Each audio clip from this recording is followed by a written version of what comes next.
Again, you mentioned earlier this term that's popping up quite often these days, which is the gift of discernment. And so Acts 2:4 is used a lot, where they say, well, the Holy Spirit was sent into all of them, therefore all Christians have that ability to speak on behalf of the Spirit. Who is all of them? Please allow us to understand, because according to the verse, it was, I believe, the disciples who were present in the room at the time. So we know that the Holy Spirit descended upon particular people.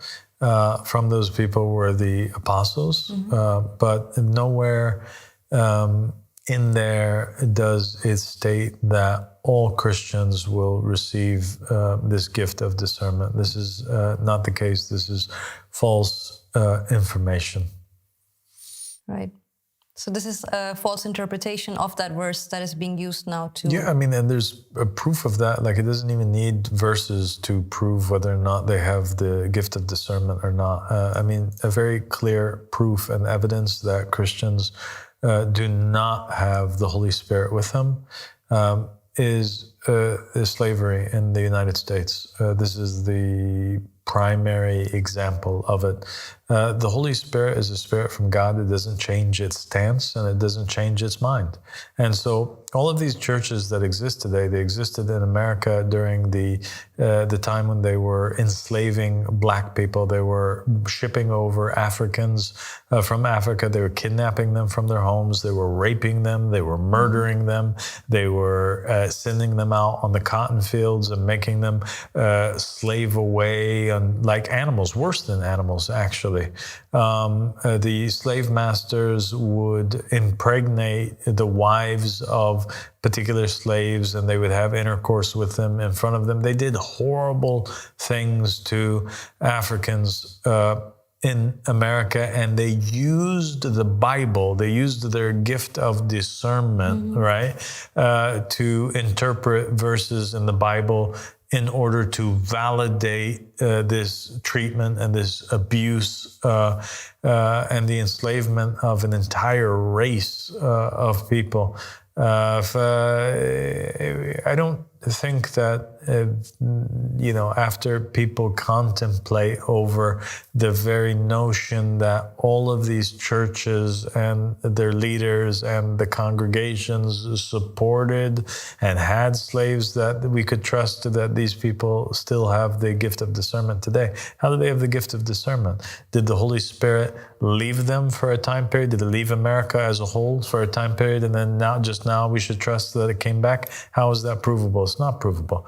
The Christians don't have it. They clearly don't have it. They've made incredible mistakes, and they're still making incredible mistakes. And this idea or this notion that you see a lot of the Christians singing today, where they say that, like, oh, Jesus came to me, Jesus spoke to me. Where are they drawing this from? They're drawing it from Paul, where he proclaims that all of a sudden he's walking down the road, or he's traveling down the road, and all of a sudden he's blinded, and then Jesus speaks to him and sends him forth as an apostle. Well, that's what happens now, is that you have every Christian out there proclaiming himself to be somebody who has the gift of discernment and somebody who is capable to, and they say, Jesus told me this, Jesus taught me that, and really Jesus taught them nothing. None of them have heard the word of Jesus. They're all making stuff up in their heads. They're going with their own whims, their own intuitions, and they're mistaking that for Jesus. And so they're fooling themselves, and they're fooling themselves based off of what they saw Paul doing, and they thought that, okay, well, if it happened with Paul, it could happen with us, and they start imagining things when really it's not the case. And the United States of America, it's supported by its citizens. Its citizens are the ones that elect the rulers and their congressmen and their representatives that in turn carry out crimes against humanity and lead wars and kill people and steal land and inflict, pain and suffering over populations. And so they, by proxy of electing and by proxy of funding these individuals and their policies, they become associates in the crimes, and they are guilty. And so I don't think that they are the righteous righteous church that they think that they are. I don't think that they have the gift of discernment. They have been stating night and day that we are a dangerous cult. This is one of the things that they said, and they're worried that they compared and likened me to being like Jim Jones, who commanded his followers to commit suicide. But the thing about it is that I have never been convicted of a crime in my life, neither me nor anybody in my congregation.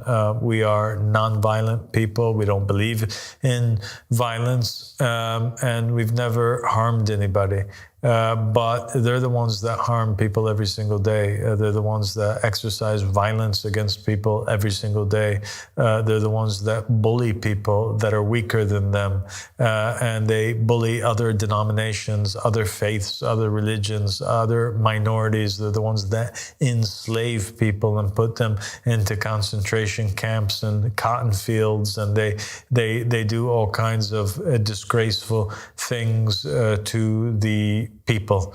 We, on the other hand, we don't do that. So I think that the term cult, it applies to them. They're the ones that are behaving like radical religious fundamentalists that are really not projecting or reflecting the morals and the manners of Jesus. They're not practicing the laws of Jesus.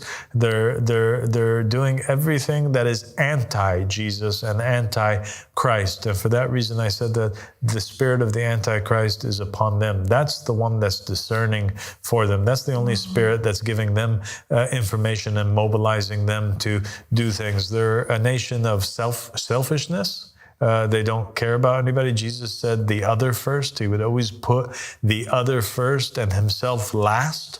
They have right now America first. They have my country first, my family first, myself first. It's a selfish group of people that are deluded. They are a gigantic cult that's a very dangerous cult because they have weapons. We don't have weapons.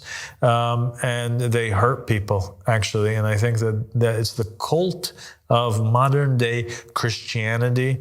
It's the largest cult in the world that has over 2 billion followers.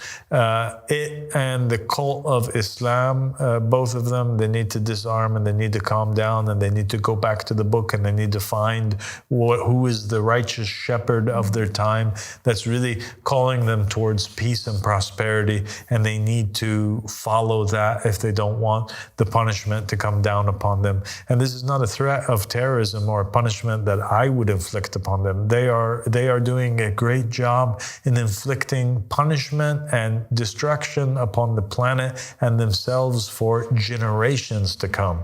So the way that God's going to punish them first and foremost is through their own hands, really, by allowing them to self-annihilate each other.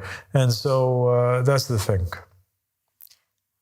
That is really quite heavy words, apostolic, but undeniable words at the same time. It makes a lot of sense. And I think a lot of people would agree with me. And definitely, apostolic, a lot of people are agreeing with you, and we're seeing that as well. In the responses that we're getting from outside, people are writing in and calling in and saying, we actually really side with what apostolic said there. They're resonating with what you've said about the system of America. We're seeing that a lot.